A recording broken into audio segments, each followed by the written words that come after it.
Good evening, folks, and welcome to this evening's webinar. This is Simon Coulson from Internet Business School. Just before I get started, can you just let me know you can hear me okay? If you could just type in yes in the Q&A box, so I know we're all working.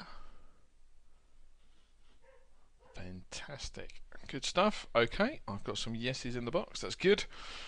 Okay, so today I just want to go through some common mistakes and just talk a little bit about how you can be more effective in your business. So 20 common mistakes and how to improve your business. So the mistakes that I commonly see people make. So let's get started.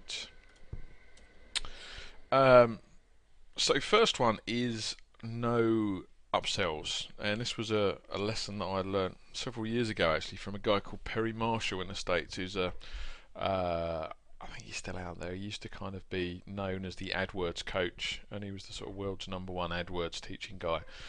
And I paid him about $7,000 to do his personal coaching program. And the one real nugget I got from him was when he looked at all my sales pages, he just said to me, "Where's the gold option?" And I said, "What do you mean?" And he said, "Look, there's always a chunk of people that want the top of the range thing. Whatever you offer, they'll always spend a bit more to get like the best one, the Rolls Royce. So you want to make sure that you've got a gold option on anything that you sell. You want to have like a premium edition."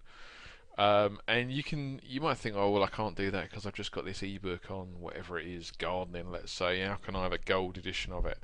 But there's many things you can do to actually bulk up the value of it. So a common way to do this is to include different formats of the product. So maybe the gold version, you not only get the downloadable ebook, but you get like a paper copy bound and sent to you. And you get, let's say, the MP3s, so you can listen to it in your car. And maybe you get the MP3s put onto a CD-ROM, so it's just like really easy. And you put all that stuff in a presentation box. It only costs you an extra couple of quid to make, but the perceived value is a lot higher. And you can often get, an extra 20%, 30%, 50%, or even 100% on your price just by having this gold option.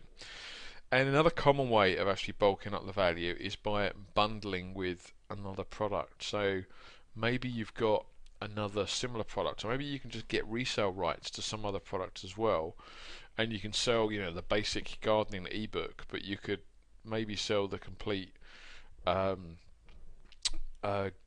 start gardening tomorrow, or beautiful gardening 30 days package, and maybe that consists of a whole range of stuff. So it could be so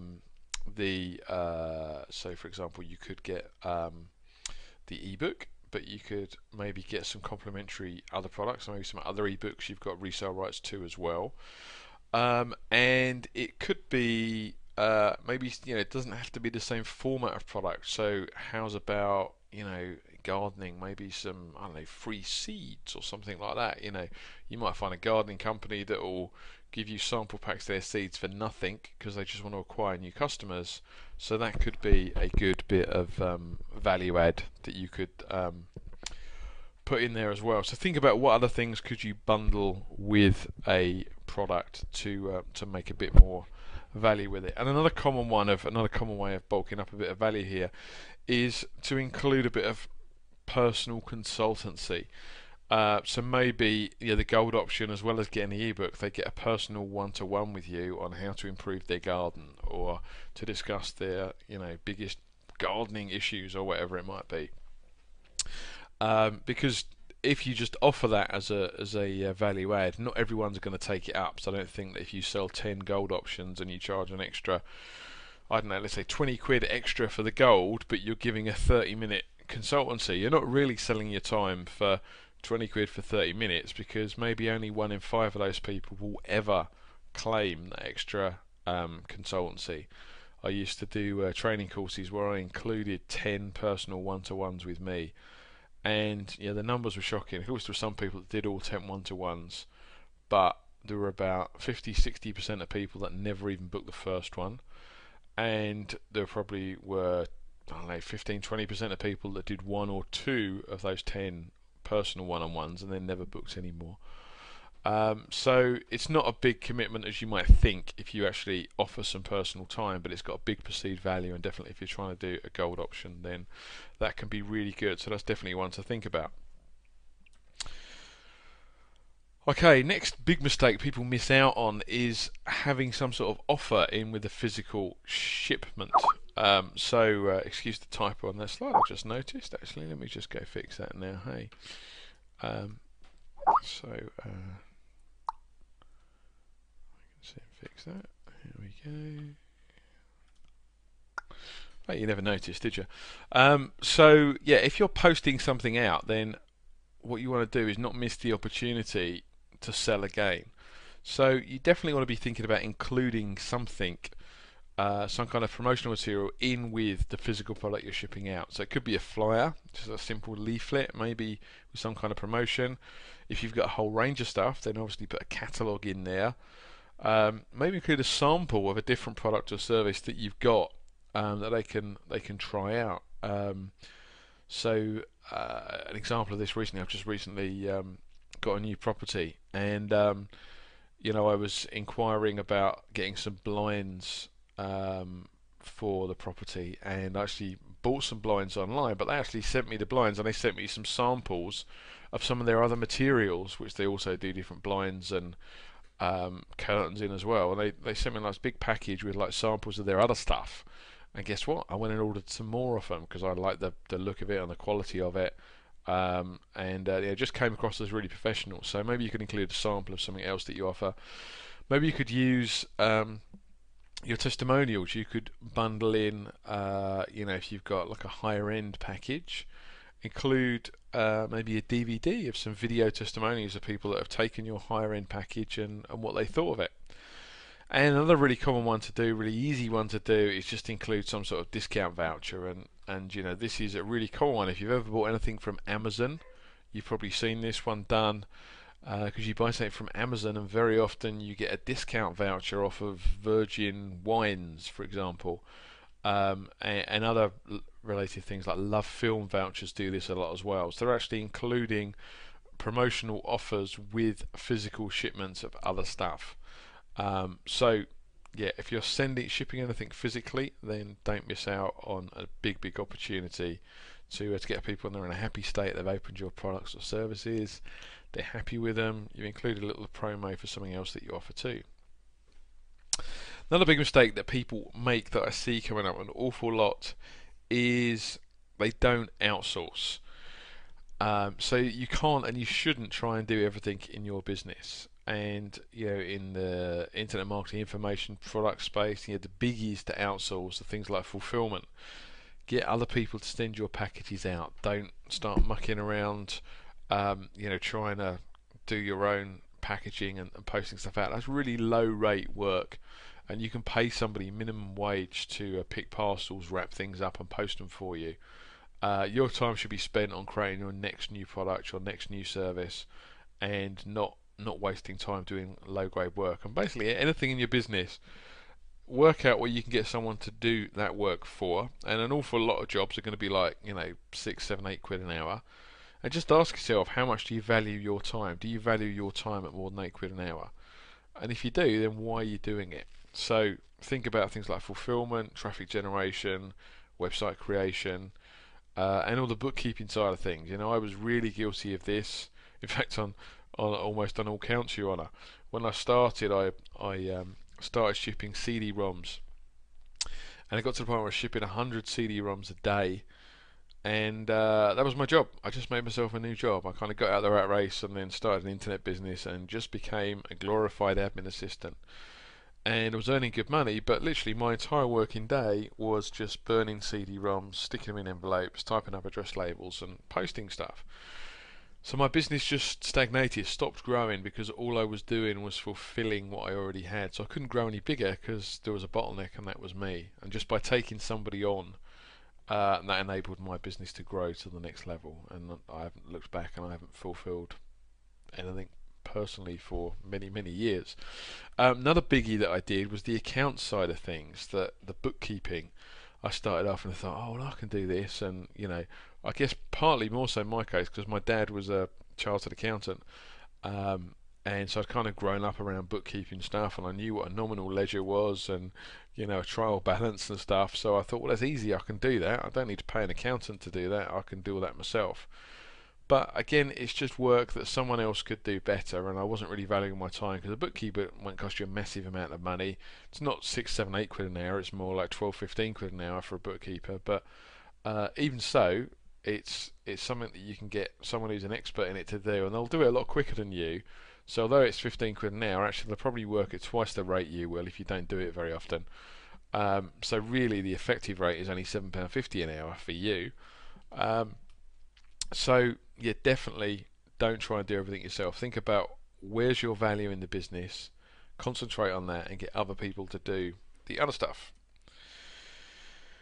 Next big common mistake people make is they never spend enough time on doing the marketing. You want to be spending some of your time every day on marketing, and this is where a lot of people fall down because they get so involved in making the product and sometimes in making the website, but next to no time in actually generating any traffic to come to that website.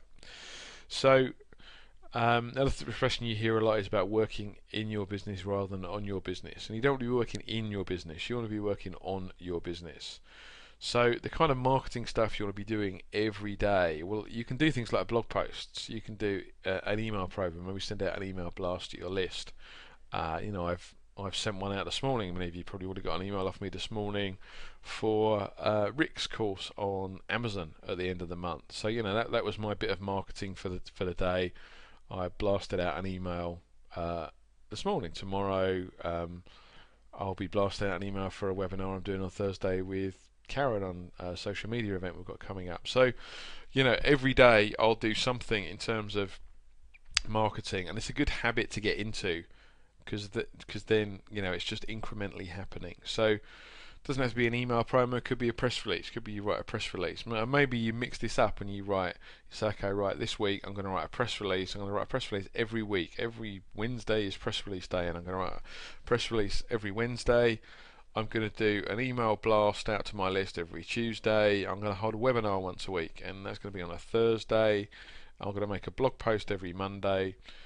So think about how you can make this part of your culture really, and make these regular things that you do. And another good tip is thanking your big customers. It's a good exercise to do, to go through your database, look at who your customers are that spend the most amount of money with you, and just take the effort to thank them for their business. Ask if there's anything they need. And another good one you can do is just checking in with JV partners. I've done that today as well. I spoke to a JV partner about some events that I've got coming up and how they might be able to work with me on that. So just make the time to make the odd phone call. Just hook up some JV partners, and your top 10 JV partners. Just try and at least touch base with one of them each week, and so that every 10 weeks you're touching base with all of your JV partners.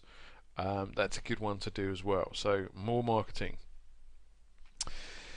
Next common mistake that I see people do is they haven't got stuff at the right price, and often that is because they haven't actually tested prices. They've just picked a number and they've started marketing something out there. But sometimes you find you can actually sell just as many at twice the price or even triple the price. And one student of mine actually went all the way up to selling an ebook for 147 quid after price testing it, which he could have sold at 20 quid, but found that actually the optimum price is 147. So there often you can sell things for more than you might think. What are the alternatives, and what's the return on investment for your customer? So think about what is this product or service going to do for them, and what's the value to them. Not necessarily it's an ebook, so it's only worth 20 quid. And if you remember on the course, we teach you about doing split testing with Marketer's Choice, which lets you set up an A and a B sales page, and basically the idea is you split your traffic in half. You send half of the people to see price A, half of the people to see price B. You run that test for a little while, and you look at the results and see which price makes you more money. And if B is the winner, then you run the price test again. You test price B against price C. And so let's say you might start out testing 17 versus 27. If 27 wins, you then test 27 versus 37. And if 37 wins, then maybe 37 versus 47. And that's how you can sometimes creep your price up quite significantly. Next big mistake that I see made, and there's a few people in the Platinum group a bit guilty of this one, is They're guilty of being too much of a perfectionist. They're kind of trying to build a Rolls Royce when a Ford Focus will do. They've got this project that's been going on for months and months and months, but it's never quite ready because they're always uh, got a little bit more to do. And in fact, let me just have a look, see if someone's on here. Uh, okay, well, you surely won't mind me mentioning this, but Mr. Brophy, Ben Brophy, that I'm sure many of you know, is probably a little bit guilty of this one because we started a project, Internet Business School Videos, and we started that over a year ago. And we're just on the point of launching it now, but it's taken a bloody year and it should have taken 3 months. And that's because he keeps getting great ideas about more stuff to add into it, and he's been bolting more and more things in and more content in, which is great. But actually, we probably should have just launched it 6 months ago and got it out there, and then done version 2 and version 3 rather than just expanding the scope and making it bigger and better before it's even hit the streets. So make sure you don't fall into that trap. Make sure that you're not always almost ready, but not quite ready. Um, Another little maxim that I learned years ago was ready, fire, aim, and that is basically get an idea, stick it out there, so launch it, and then refine it after you've got it out there. So it's not ready, aim, fire. It's ready, fire, aim. That's a really good idea. It's a really good thing to do. And that's something that I've done an awful lot of, and probably a good secret of my success is that I'll just have an idea and I'll get it out there, and I'll tweak it a bit, and if it doesn't work, I'll change it. But I've literally got an idea in the morning from like a newspaper and had a business in place by the end of the day, because you can do that in this business really easily. You can set up a website, and you could get an AdWords ad running, so you can be getting traffic to your website, and you can be selling something by the end of the same day that you started that business. And if you don't do things quickly, and if you don't just get stuff done and get it out there, you can miss the boat. You can be too late, because while you're trying to build your Rolls Royce, someone else has come along with a Ford Focus and they've cleaned up and they've taken on the market share because people didn't know that you had a Rolls Royce coming. So bear that one in mind and don't fall into that trap. Conversely, though, you can go the other way and you can launch before you're ready, and this can hurt you a bit if you launch a product that's full of bugs maybe, or is incomplete. Then it creates a bad impression, and especially in this internet age, it can create bad feedback, and it doesn't take a lot of bad feedback to really harm your reputation. And also, if you get a big spike in your refunds, then that can make your merchant account get nervous of you and actually close your merchant facility down as well. So what I suggest you do is, definitely ready, fire, aim, but when you're firing, just do it on a limited basis first of all. So just test it, so beta test it. So the fire might just be fire it out to a small list. Get some numbers on the board, get some feedback, make sure the thing all works, does what it says, customers are happy, and then roll it out to a bigger list. Never actually do a massive launch with something that's not quite proven or tested or is incomplete, because it can come back and bite you. Clear instructions, particularly important with a big bundle product. If you've got a product that consists of multiple CDs or DVDs or whatever, or manuals, customers can get overwhelmed, and it's a really good idea to do some sort of getting started guide that just talks them through the product, what all the things are, what order they should go through them in, and how they should use them, and where they go for support and that kind of stuff. Good example of this is my internet cash flow course, which I think the first month they get 3 DVDs, 2 CDs, 3 manuals, and another couple of bits of paper as well. So they get this big box with a load of stuff. And I actually made a DVD just talking through, look, this is the box you've got, and holding up each of the items and saying this is this item and this is what this is for, and this is the one you should start with, and watch this one first, and just you're really spelling out exactly how do you use and navigate through the product that you've bought. And I think that's really important, and definitely a mistake that I see people make with larger products. So just think about that if that one's relevant to you. If you've got a product that's spread over multiple discs or multiple manuals or whatever, maybe you want some sort of clear instructions, because if people don't get it, then there's much more chance they're just going to cancel and refund, which is the last thing that we want. Another good tip is to over deliver, and that is to actually give more than you promised with unadvertised bonuses. And if you do get any problems, go the extra mile to deal with those problems. So let's think of some examples of this. So when someone's buying a product from you and you've got like some bonuses, give them some extra bonuses too that they weren't expecting, that you didn't even mention in the sales page, because then they're just going to think that you've over delivered, and they'll get it in their heads that you're an over deliverer.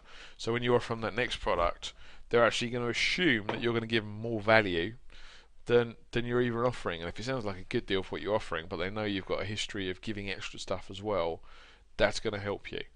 And if anyone does have a problem, if you go the extra mile to deal with that problem and solve it, they're going to remember you. And it's the old adage about, people buy particularly from people's recommendations, and we're moving really into this in this internet age. So really important that you get your customers out there as your evangelists, and you give them good service, and you get them going and spreading the word, and saying nice things about you. And a really good example of this is I actually got an email this week from one of my former students actually, and I'll probably going to invite her along actually to a platinum group to speak, because she told me that she'd actually been called up by a couple of people that had seen her name as a testimonial on one of my sales pages.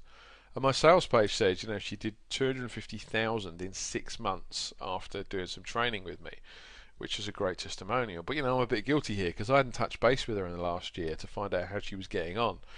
And she emailed me and said, I thought I'd catch up with you because I had a few people getting in touch and just asking, just checking out the testimonial was real, but you probably want to update it now because we've actually done 1.15 million now. And that's a great message to get. And brilliant feedback. And I'm guilty there because I hadn't followed up and checked how she was getting on, and I knew she was doing well. Like, $250,000 in 6 months is brill, but 1.15 mil in 18 months, 2 years is fantastic. So over deliver, and if anyone's ever got any problems, just go the extra mile to deal with those problems, and that's a really good tip too. Right, another big leaving money on the table crime that people are guilty of, and again this is one I was guilty of when I started out. I was selling these CDs. I didn't have an autoresponder, so people just bought a CD off me, and that was it. They never heard from me ever again. I had no follow up. I didn't try and sell them anything else because I didn't have their details in autoresponder. They were all basically just going to PayPal buy now buttons. So the only place I had their email addresses were just in these sales notification emails that I got from PayPal. There was no customer database, so I didn't have any way of following up with people at all. So remember from the course we spoke about the funnel and about you're going to get people in the funnel with a low price point object, but the whole point is that you upsell them and you go for higher price point items and higher. So you get 100 people spending 20 quid. If you go back with a 50 quid offer, then maybe 25 out of 100 will buy at that price. And then if you have a 100 quid offer, maybe 15 would buy your 100 quid offer, and maybe 10 would buy your 300 quid offer, and maybe 5 would buy your 1,000 quid offer, and maybe 2 would buy your 3,000 quid offer. It's just a numbers game, but the way to get people working through your funnel is to have an autoresponder and to follow up with those people automatically. So you can basically just set up those follow-up email messages that somebody buys product A, then send them emails to promote product B, and if they buy product B, then send them emails to promote product C, and if they buy product C, then send emails to promote product D. So you can use these autoresponders not just to work people through the funnel, but also just to confirm people are happy. So ask for feedback on your products and make sure there's no customer satisfaction issues that you're missing. And just to touch base and see if they've got any feedback suggestions for how you can improve your product or service too. A great example of that is my first ever software tool was a little software tool called Stay Logged In, which was just a little utility that when somebody logged into like an online bank or something like that, it would keep them logged in and wouldn't let them time out after 10 or 15 minutes, as is the norm. And I just had an autoresponder that just asked people if they had any feedback or suggestions for improving the product. And a lot of the customers emailed back in reply to this autoresponder and said, yeah, it's really good, but it would be really good if it could refresh the screen every second, not every minute. And the way that this thing worked was it was just a screen refresh at timed intervals, and it would refresh the screen every minute or every 10 minutes. You could just set this little drop down. And it served its purpose for keeping you logged into something like a bank, but what I hadn't realised was there were a whole group of people there that were share traders, and they thought this same tool would be really good if it just refreshed the screen every second rather than every minute. They could actually just watch their share prices change in real time using this little software tool. Um, so it was a really easy change to make. It cost me $30 for the developer to change it to refresh the screen every second rather than every minute. And it opened up a whole new market of share traders for me. And I never would have thought of that because I'm not clever enough. The only reason I got to realise there was this whole untapped market there in share traders was because this autoresponder message that just asked people for feedback on the product and how we could improve it. So that's another good little tip.